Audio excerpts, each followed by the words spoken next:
You're listening to the Renegade Blitz, the best podcast for Steelers fans by Steelers fans. Follow us on Twitter at Renegade Blitz, at RBlitzPod, and at Blitz Videos. Read articles on RenegadeBlitz.com, like us on Facebook, and subscribe to our podcast on your favorite podcast app. Welcome, everyone, to the Renegade Blitz podcast. I'm Ty Polk with Chris Ward and Brandon Walker. All of us ready to do some writing this weekend, as always, for high school sports. But we want to talk Steelers, of course, and they have a game this Sunday. Coming out of the bye week, they're taking on the New Orleans Saints. But we took a little hiatus during the season because, of course, it was the bye week and a lot of things happened. Steelers traded away Chase Claypool for a second-round pick, the Bears' second-round pick, which is likely to be somewhere in that top, I'd say the top 15 of the second round. So that's pretty solid for the Steelers to get rid of a guy, I guess. But I mean Claypool was coming on. A lot of people were saying we wanted you to get rid of Canada, not the Canadian, but that's how life is. So initial thoughts on the trade. And Chris, you were seeing a lot of people on Twitter, so I want to know what's your thoughts. Okay, I mean, I was kind of surprised that they got a second round pick for him. The Packers were really in on him. I think they were willing to give up 2 picks, I think, but I forgot what the details were. But I know it was a second. They gave up pretty much a similar compensation as the Bears, but the Steelers thought the Bears would have a higher pick. I don't know. Packers look pretty bad, so I don't know if that's going to come true. But I thought it was a good trade. The Steelers. I mean, I'm glad that they kind of admitted that the season is not really going to end up in any playoff appearance or anything like that. So I don't want to say they're punting on the season, but they saw that they could get good draft capital for Claypool, and he came on the last couple of games, but overall he hasn't really been productive compared to his rookie season. He's a one-game wonder, but I was critical of him. I'm surprised they got a second-round pick out of him, and that pick is going to be probably worth more than what he had. So kudos to him. And plus, they said the Bears actually reached out to the Steelers, and then the bidding war went Bears, Packers, and it just happens that way. And you get more room for Pickens to grow. You get more room for I think there was a cluttered receiving room. So that's what I think about that. And 2, I think Claypool should be okay with the Bears in time, but they got a steal, a big-time steal. It was a late round. I just looked up. It was another. It was a same conversation with the second round pick in 2023, and then a late round pick the Packers were offering. So. I don't see what they must think that they're going to get. They took the second pick, though. I would have. But hey, the way the Packers season going, they could have had even better value. Yeah, true. I still again, there's a Hall of Fame quarterback out there, and eventually something's got to give with him. He's not going to go out like this, Aaron Rodgers, no matter what. Look, when it's time. It's time. He doesn't protect himself like Brady does, and also he doesn't have the benefit of being in an absolutely putrid NFC South right now. Yeah. For all intents and purposes, the Bucs are still the number 1 team in the NFC South. So yeah, as the Panthers are playing the Falcons. Yeah, that's going on right now as we talk about. The Steelers and the Saints, another NFC South team that they're coming up to face. But they weren't done there. They managed to pick up William Jackson from the comm squad, and a lot of people have always said this. The Steelers were high on William Jackson, that they would have picked him over Artie Burns if he was available. And, as it comes, it was 5 years too late. And like always, he's currently hurt. He's dealing with a back problem right now, just as the Steelers picked him up, and it's been nagging for him. But I guess he goes into a Steelers cornerback room that, well, right now, in terms of there's not a lot of high-end talent in that in that cornerback room right now. Akella Witherspoon has not panned the way that I thought he was going to do, the way that a lot of Steelers fans thought they were going to do. Cam Sutton, he's had his moments. Mollette's been picked on. Pierre's had a little bit of resurgence, and Wallace, he's coming back. So yeah, there's just seems like there's a lot of number 2, number 3 talent when the Steelers needed a number 1 in that corner room, like anyone. But Brandon, what's your thoughts on that? Because you are the resident Commanders overseer, I guess. I wouldn't call you a fan. I'd call you an overseer of the Commanders. I didn't think he was a great fit with the Commanders because he's a man corner. Ron Rivera likes to play zone. So I never seen that fit either, unless he thought he was going to adjust to him, which Ron Rivera won't do. And plus, but I think how old is he? 31. He's a little bit older. So I guess you could take a chance with that pick, since that pick is a swap in 2025. I'll be 38 when that pick do something. So I'm guessing you just got to take a chance. No more guaranteed money after the year. So, and then if he pans out, you restructure his contract, shorter term, about a 3-year deal at a quarterback his age, and you can maybe have a couple like Joe Hayden type production for the next couple of years. Yeah, he's dealing with that back injury. He hasn't practiced yet, so I don't know if he's going to play on Sunday. But the Washington wasn't a good fit there for him at all. But I'll see how he does. I mean, I know his like PFF grade and everything wasn't all that great, but he had some good moments in Cincinnati. But like he kept up with AB. I know, like. Manageable at best. I mean, Tony Brown, he beat a lot of defensive backs at that time, but a couple games there, he did hang in there with him. But I don't know, it should be interesting. I mean, they really can't do no worse than with Akella Witherspoon. That whole thing hasn't really worked out, and he's still dealing with that hamstring injury. So, it makes sense to late round picks in 2025. It's really a swap, and it really doesn't really hurt them in the long run. Yeah, it's just effectively a tryout contract. It's hey, we eventually got this guy after wanting him in the draft all these years ago, but I'm not really expecting much, especially if he's already hurt. So, I mean, I don't know how long his contract is. It might be a 1 year thing. It's a 2, so they'll have another year of him if they want him. He'll be 32, but hey. Stranger things have happened in that league.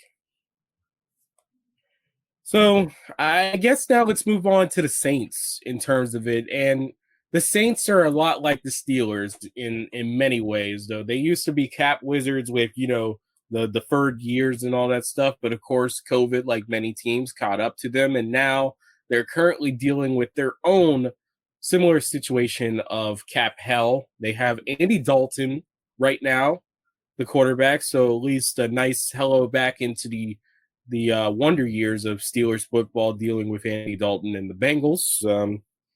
Of course, also Michael Thomas is out, but they do have a nice wide receiver in Chris Olave, also another Ohio State product. Brandon, you'll probably keep an eye on him as well.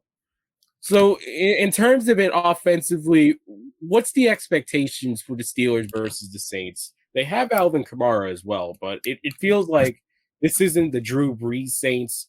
It's not an offense that maybe the Steelers, especially if they can recapture the form of the game before the bye week with Philadelphia, it seems like there could be something out of that. And TJ Watt's expected to come back too, so that'll be huge. To get him back. I mean, they only have 8 sacks since week 1 when they had that 7-sack performance against the Bengals. So, last 5 seasons they led the league in sacks. So I think I read the other day they're on pace for like almost 32, 31 sacks, I think, on the season, which is like really low for a Steelers defense. So getting TJ Watt's huge, but getting him back's huge. But it's supposed to be a cold game on Sunday too. The weather's kind of 40. interesting. Yeah, it's supposed to be interesting with New Orleans being a dome team and coming from the South, how they handle with that. And short week too. That they played on Monday night, and the Steelers are coming off a bye week. So I think the advantage is kind of like pointing in the Steelers' favor. Like they really need this win. They have a number of favorable games that they could at least have a chance to win, or good shots. So this game right here, like Tomlin said during his press conference, it's like put up or shut up time. So they really need this one on Sunday. Yes, they do. I had to look at their depth chart. The Saints. Yeah, that's what I was looking at too. But they're like still underdogs. Yeah, I haven't looked at it in a while, but last time I checked, it was like 2.5 point underdogs. This is gonna be a much closer game than that. I mean, I wouldn't be surprised if it comes down to a last-second field goal with Matthew Wright. That's another thing. Boswell is currently on IR, so there's all sorts of flux with this team, and it's always a crapshoot because the Saints, they still have Kamara out there, and I like Olave as a wide receiver. I think that they can still make enough offensive moves because Dalton is a good enough quarterback where if he can go out there and get into a rhythm, I still wouldn't want it against this defensive secondary. And while I am happy that TJ Watt's coming back on a pitch count, it's set up for the Steelers to both win this game, as a lot of us, I know at least us, we think they should, but it's also for Brandon's favorite term, a Tomlin special, in terms of, well, the Saints don't exactly look all that impressive either.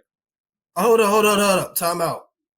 This won't count as a Tomlin special because the Steelers aren't that good anyway. They're not favored to win. The definition of a Tomlin special is A, they have to be favored by at least a touchdown. B, well, that's maybe that at least a touchdown. B, basically that's the only time that's like the or if it's like a really like crazy coaching decision by Tomlin. Yeah, bad coaching decision. Yes. Like Boswell last year against Cleveland when he got knocked out of the game and they almost lost. Like that could have been a Tomlin special. It was like it was. They ended up winning though. But it seems, again, this feels like I wouldn't feel like I'm taking crazy pills if I say, I think the Steelers could win this game. Really, the rest of your schedule, especially if we're going around the league, a few weeks from now is the Colts, and unless Jeff Saturday puts together some sort of like Herculean game planning thing, but we're gonna stay in New Orleans territory right now. We'll think about that in the future. But I got ahead of myself. You know what I wanted to do because, oh man, yeah, we'll stay there. We'll have our thoughts about it. Maybe we can have the guy we had on for the Colts the last time, because I'd be really interested if we can find him again with this. But he'd obviously put a very nice slant on it, so that's another thing. Yeah, that's all right. As anyway, we're trying to become a generalist. This could be I can't even call it a get-right game. They say there's a lot of winnable games on the schedule. I say this is they're at the point at the schedule that they can actually compete. I think they have a shot in. And they're like, I think that's a pretty good statement right there. This is where all right, you're out of the tough schedule. Now it's time to go out there and show us that the future isn't going to be, instead of 5 years away, it's going to be like maybe two. Yeah. Like, yeah, speaking of this New Orleans Saints matchup, it's like they still have some high-end talent too, even though they're older on defense. They are almost Cameron Jordan, Marcus Davenport, he's questionable. You have DeMario Davis, even though he's a little bit older. You got Marshawn Lattimore, and you got Matthew. You don't got scrubs. It ain't like you're facing a scrub defense here. Yeah. The problem is the offense, but you still got let's see what Cameron Jordan's career, because he's got 5 sacks this season. Davis has 5. I'm talking about he has a Hall of Fame resume himself. And you got DeMario Davis spin the pass for you know what? It's not they got some players on the defense and you got players on the offense as well. Yeah, Taysom Hill is still out there being the weapon. This ain't no gimme. Not at all. Their defense, they rank 11th in total yards allowed, but they rank 28th in points allowed. So they give up a lot of points, but yards, So I assume that they're probably not doing so well in the red zone defense right now. But probably I don't know. They probably turn the ball over a lot, scoops to score. We don't know about that too. That's a factor too. Winston and Dalton both have 5 interceptions apiece.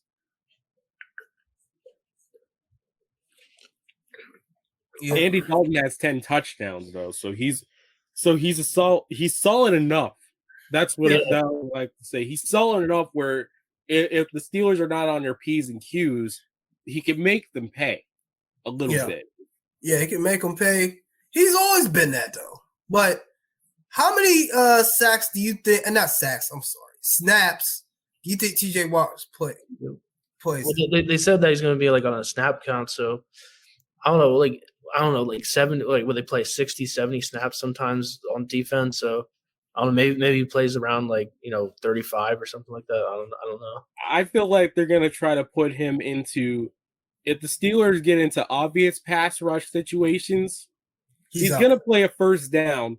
I don't know about a second, but a third down, a third and long where he could just pin his ears back and be TJ Watt. I think that's doable for this Steelers defense this time. That could work. Talking about Andy Dalton, I didn't realize his stats were actually better than what I thought. Because I don't think he didn't play too well on Monday night. The Saints overall didn't play good, but Taysom Hill, like the Steelers have been talking about him, how difficult it's going to prepare to play against him. But yeah, I wrote an article on Taysom Hill, and I didn't realize that he had a 100-yard rushing performance this year against the Seahawks. And he had 3 rushing touchdowns and he had a touchdown reception too. So he had 4 touchdowns overall. But he's I didn't know that rusher for the Saints. I mean, he's always been used as a weapon. I think what killed the Saints in this post Drew Brees era is they thought that he could be something more. Well, Taysom Hill is basically what if Tim Tebow accepted his role. Yeah, that's a good way to put it. That was like Sean Payton's favorite player. It seemed like it was Taysom Hill, but when I saw that, make him a viable quarterback in this league. And as much as, hey, I like Taysom Hill because you always want guys out there that are athletes, and especially guys that can do everything. But a quarterback, he is not. Everyone likes to be derogatory with Lamar Jackson calling him a running back. Taysom Hill is a running back and a tight end. And when I saw that he had 100 yards rushing, I was like, wow, like Najee Harris doesn't even have 100-yard rushing performance this season. So yeah, that's bad. I know, like there's different, factors into that, but I was like, it's just pretty crazy what if Najee's, dealing with that Liz Frank injury right now, and the line really hasn't been that great either. But still, like for all those issues, like he's a first-round running back. You think you would, have more 100-yard gains by now, but I don't know. I don't know what do you guys think about that? I mean, we've talked about this before about the whole Najee Harris decision, but hopefully he gets to turn around, the second half of the season. He looks like Tarzan, runs like Jane. I would like for more snaps for Jaylen Warren. I think that it would be number one beneficial to the team, because if a guy is hurt and he's already suffered this injury, why are you still plugging him out there 30 times a game, 25 times a game, 20? I mean, there's a world where you can split that up, and you can probably, to keep away appearances from certain media types in the town, where you can have, but look at the end. Najee Harris still had more snaps and more carries than Jaylen Warren. but you could still give him viable opportunities out there to do something. Yes. Also, another thing about the Saints, we haven't really talked about their offensive line, and I'm taking a look. Trevor Penning's on IR, and that was someone that they wanted to. Their left guard and center currently are questionable for this game. So this, in a way, is kind of it's a good game for TJ Watt to get back, because at the very least, it's going to free up the interior defensive line, the threes in the 3-4, to go make some moves and hopefully go out there and prove something. So I like the matchup in terms of what the possibilities with the Steelers pass rush, which is in desperate need to be something that shows up for this team for the rest of the year. Definitely. Like this is a good. You see that's where they can win. TJ Watt makes a difference in this game. He can make a play, and that's why I'm picking the Steelers to win this game. I'm giving it early because I'm tired. 20-17. It's gonna be this game is gonna be a smosh. Another smosh. These Steeler games tend to be, but we'll see what happens. We'll see, because I'm sorry, I burped. It's just gonna be a dirty football game that's not gonna be appealing on the eye. So. Yeah, they have like the C team announcing the game for Fox. They got Jennifer Pink. She's fine though. Oh no, who was the other one? It was I don't care. That's sideline reporters. Mark Schlereth. Mark Schlereth. Is it Joe Davis? No, it's Adam something. Adam Amin. Hey, that's not. Yeah. That's still a pretty. Hey, Adam Amin. That's still decent. Good. He's a good play-by-play announcer. I like him too. He's doing that in between being the play-by-play guy for the Chicago Bulls. So, as a resident aspiring play-by-play guy, I know that's the C team for Fox, but at least with Adam Amin, that's A quality. I'll take it. Yeah, it's better than some of the other guys that they have. But yeah, Saints. So how do you guys feel about the Steelers getting flexed down? Oh yeah, that's another thing. Yeah, I expected that too, but very, very rare for a Steelers home game for that to happen. But that's just the current state of where the Steelers are at right now. Yep, but that's cool with me. Yeah, what was I saying with the Steelers? Playing the Saints, non-conference games, so like it really doesn't have that much hype to it, I guess I would say. But yeah, I agree with Brandon. I'm going with the Steelers too. I think they just have to get a win here. Like coming off the bye, Tomlin's 11-4 in his career when coming off a bye week. So I won't say the Steelers win 24-20. First time picking the Steelers since week 4. I had them winning against the Jets, which didn't happen. But they should have won that game. But I think this game is going to be pretty close. Yeah, I'm in agreement with you guys. I like the Steelers in this game. I'm gonna say 26-20. I think Wright misses an extra point that makes that score, and I just have a feeling that this is going to be the game in which the defense gets a turnover, and it's probably going to come off Watt rush, and we're going to see right there that TJ Watt, from here on out, if the Steelers do anything remotely positive, he should be in the MVP discussion for the rest of his prime. Yeah. So I'm going to say, yeah. I pay him. I give him a raise. Seriously. Even though you just paid him, you need to pay him more. He really is worth every single penny and more of that. This guy can. I know that he's upset with his team not doing well because he's out, but at the same time, I think if I was his agent right now, I'd be basically sending in tape from the past few weeks since he's been out and say, look, this team just is different in a bad way without me. When I'm on there, it's a whole new level, at least for that defense. Maybe it can help buoy the offense into getting easy scoring opportunities in their own territory offensively. But lots got to happen. I don't know if you guys know Warren Sharp from Sharp Football. He had an interesting stat where he said the Steelers' longest touchdown this year was from 8 yards out. It was the Trubisky to Freiermuth touchdown in Week 2 against the Patriots. They're the only offense without a touchdown scored from outside of the red zone this year. So they're dead last in the league in that area. And the longest touchdowns from the Bills, the 98-yarder. So it kind of just shows how bad the Steelers are statistically right now. And another one is that the Steelers are averaging 9.2 yards per completion, which ranks 31st in the league. And they're allowing 12.7 yards per completion, which ranks dead last in the league. So, yeah, I wonder how that number was when Ben Roethlisberger was the quarterback. I mean, it's clear. It's clear now. If any issue that we thought of it with Ben Roethlisberger, yeah, it may have been with the arm, but it's clear it's been all dink and dunk since then. And you're just wondering, outside of very rare occasions where they absolutely were, it's just like the rubber got to meet the road. It's been dink and dunk, and you're just wondering, when are things going to change? Whoa. Yeah. Well, till next year, until that Canada Dry offense retires.